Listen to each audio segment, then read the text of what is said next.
Composing a speech to mark the most important day in the life of your best friend is a weighty responsibility. This task has had a profound effect on me.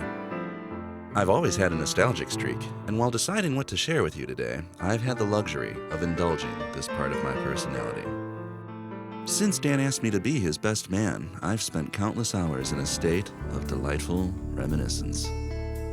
My friendship with Dan spans 28 years. 28 years of jokes, drama, hardships, and adventures. There are simply too many stories to share, and unfortunately, no single story can adequately convey to you what an amazing friend I've found in Dan.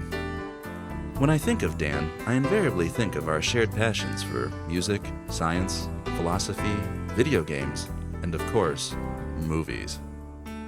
In a moment of inspiration, I realized that perhaps one of these shared passions might yield a metaphor of our friendship. One movie in particular has made a lasting impression on Dan and me. We first saw it at a relatively early time in our lives, so naturally, it shaped our shared sense of humor. Many of our earliest jokes revolved around its unique style and inspirational tone. A cinematic masterpiece of the late 80s, this movie's timeless wisdom has influenced countless lives and shaped the world in which we live. Bill and Ted's Excellent Adventure.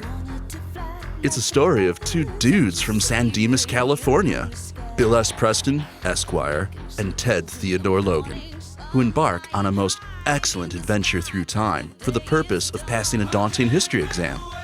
In doing so, they avert the breakup of their band, Wild Stallions, a band whose music will align the planets, allow interspecies communication, and bring harmony to the universe.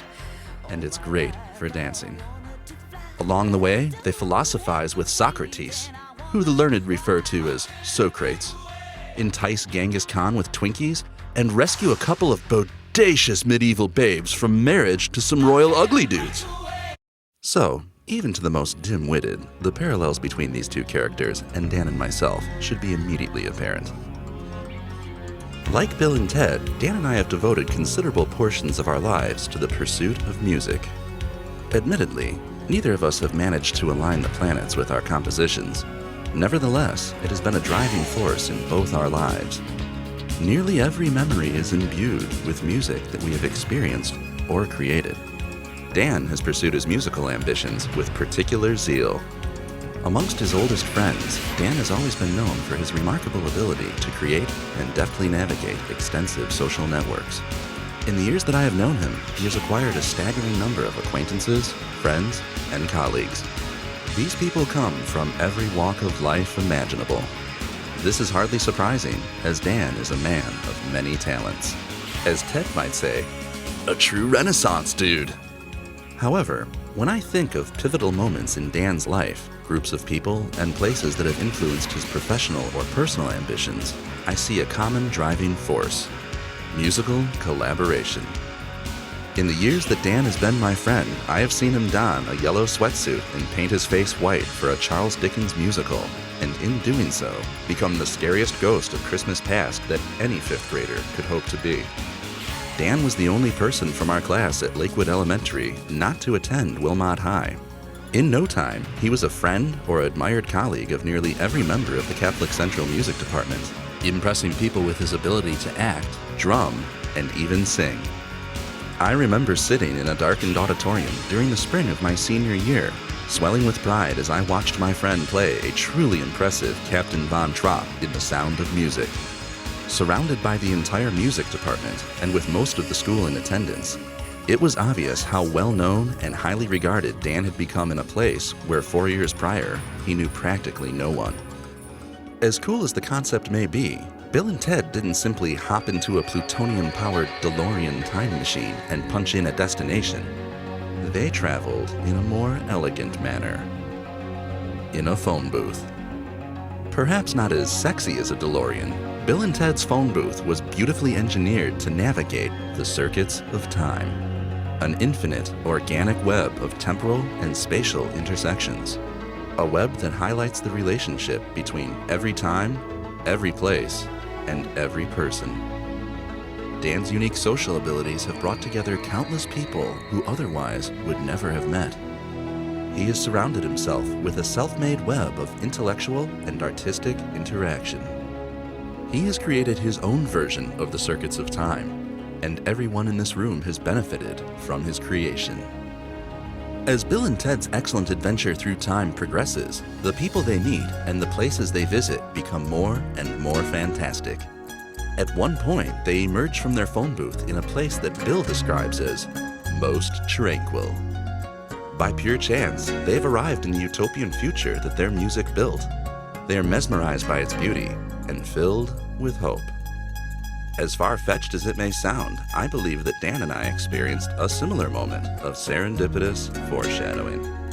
For my 16th birthday, my parents threw me a small surprise party. They assembled my best friends, Dan obviously among them, and my closest cousins. They packed us into a van rented for the occasion and drove us to Chicago for a surprise guaranteed to delight us. A show at the famed comedy venue, the Second City. For what seemed an eternity, we laughed at the improvisational wizardry of a supremely talented cast that included Stephen Colbert as the secret agent McGregor and Steve Carell in a blonde Fabio wig, shirtless and magnificent. We had never been to such a place. The aura of creativity was palpable.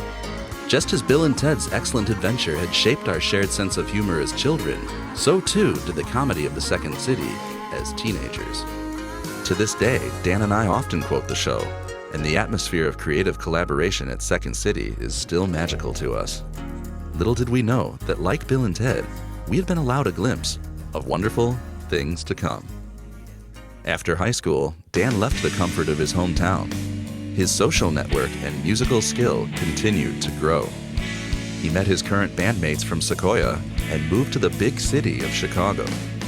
Dan's circuits of time had brought him to a place where he could flourish, socially, musically, and professionally. He gigged all over the city and acquired a skill set as diverse as his social circle, learning everything he could about computers, sound engineering, recording, and the Chicago music scene in general. And then one day, a friend of Dan's told him that he was leaving his IT job and that Dan should apply.